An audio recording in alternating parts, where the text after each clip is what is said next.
First in the news, President Benigno Aquino III strives towards a diplomatic resolution of the maritime dispute while pushing for the modernization program of the AFP. Monoxon tells us why.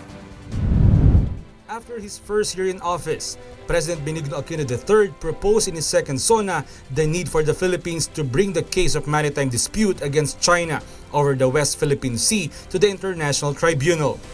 It was then in January 2013 when the Republic of the Philippines had submitted an international arbitration case versus China at the United Nations Convention on the Law of the Sea or UNCLOS concerning the disputed territory. In response, China said the Philippines should have not brought the case to the arbitral court and instead offered to solve the issue through bilateral talks. On April 20, 2015, the Armed Forces of the Philippines released photographic images of massive reclamation activities by China in the West Philippine Sea. They might propagate the area with lots of ships because they are putting up, they can put up the airports and the seaports.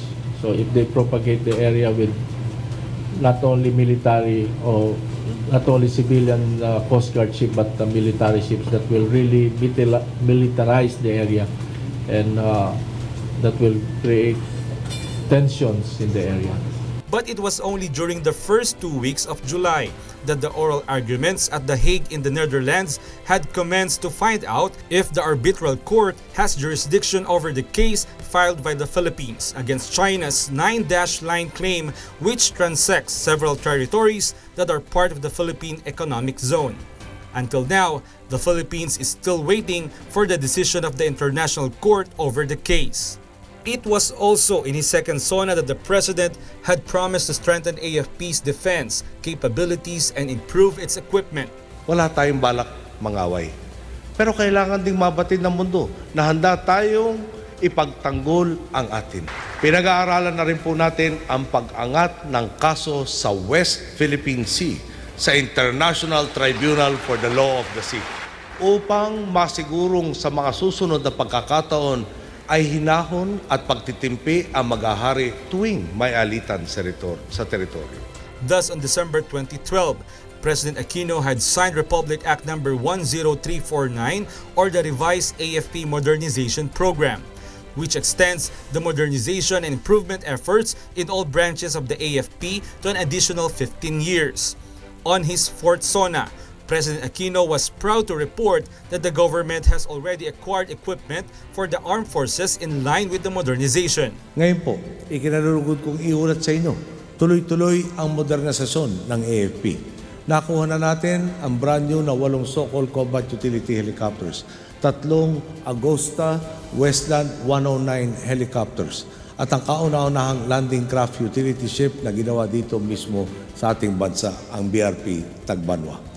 Dumating na rin po ang 4 na refurbished UH-1 helicopters at 2 Navy cutters. Dito namang nakaraang Mayo, pinasinayaan na rin ng state-of-the-art command center ng Naval Forces West sa Palawan. On the same year, the government handed 9.7 billion pesos to the military, which was used to purchase 8 combat utility helicopters and funded the down payment for 12 units of FA-50 fighter trainers from South Korea. This 2015, the government has promised to give an additional 20 billion pesos to the Department of National Defense to buy 2 frigates and a twin-engine long-range maritime aircraft.